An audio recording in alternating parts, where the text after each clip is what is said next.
Style Bazaar Calcutta football league 2026-এর 18তম match B গ্রুপে আজকে মোহামেডান স্পোর্টিং হাওড়া ইউনিয়ন মাঠে এরিয়ান ক্লাব বনাম মোহামেডান স্পোর্টিং ক্লাবের মধ্যে। এবং এই ম্যাচ নিয়ে যথেষ্ট উত্তেজনা ছিল, কারণ মোহামেডান স্পোর্টিং দল তারা আজকের এই ম্যাচ থেকে 3টে পয়েন্ট ঘরে তুলতে পারবে কিনা সেটা একটা বড় প্রশ্ন ছিল, কারণ এরিয়ান একটা শক্তিশালী প্রতিপক্ষ।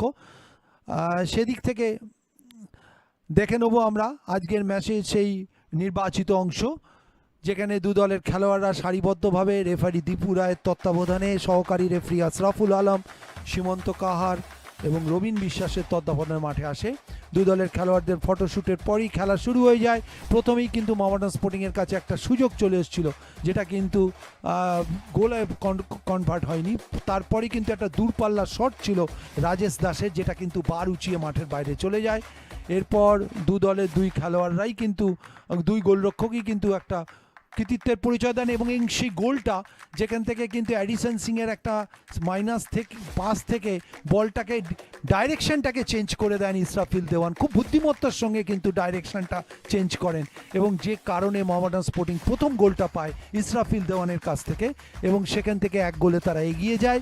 এবং নিঃসন্দেহে খুশি, 25 মিনিটের মাথায় এই ঘটনাটি ঘটেছিল। এরপর কিন্তু মোহামেডান স্পোর্টিংয়ের আক্রমণ ছিল, যেখান থেকে অয়ন রায় একটা দুর্দান্ত সেভ করেন।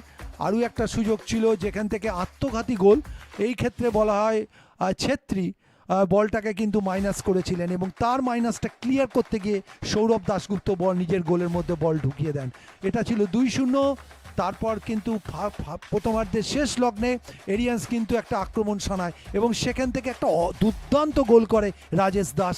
ডান পায়ের ইনস্টেপটাকে ব্যবহার করে সেখান থেকে সৈকত সরকার একটা দুর্দান্ত গোল করেন, এবং এই গোলটার পর এরিয়ান্স কিন্তু বেশ কিছু সুযোগও পেয়েছিল, যেখান থেকে আরও একবার সুযোগ চলে এসেছিল সৈকতের কাছে, যেটা কিন্তু পোস্টে লেগে বল ফেরত আসে।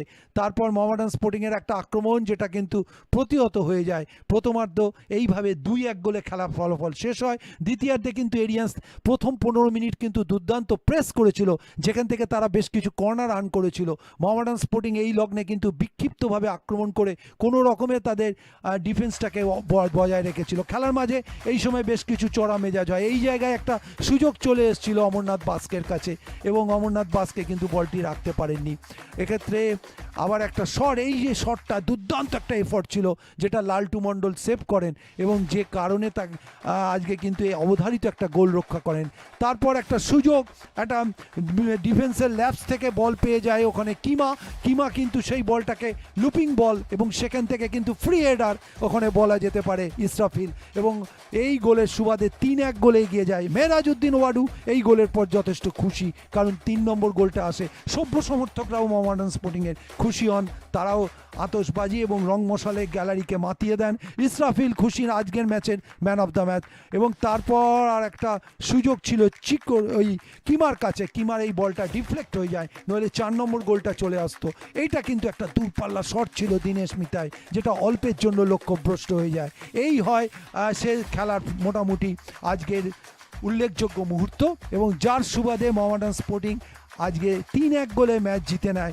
এবং তারপর তারা ভাইকিং ক্লাব, সভ্য সমর্থকদের কাছে ভাইকিং ক্লাব তারা ফিরিয়ে নিচ্ছেন, এবং সেলিব্রেশন, অর্থাৎ style Bazaar Calcutta football league 2026-এর 18 নম্বর ম্যাচে মোহামেডান স্পোর্টিং 3-1 গোলে এরিয়ান্স ক্লাবকে পরাজিত করে 3টে পয়েন্ট ঘরে তুলে পরপর 2টো ম্যাচে তারা কিন্তু জয় তুলে নিল, এবং অবশ্যই এটা তাদের কাছে একটা বাড়তি উদ্দীপনা, এবং অবশ্যই তাদেরকে অনুপ্রাণিত করবে পরের ম্যাচে।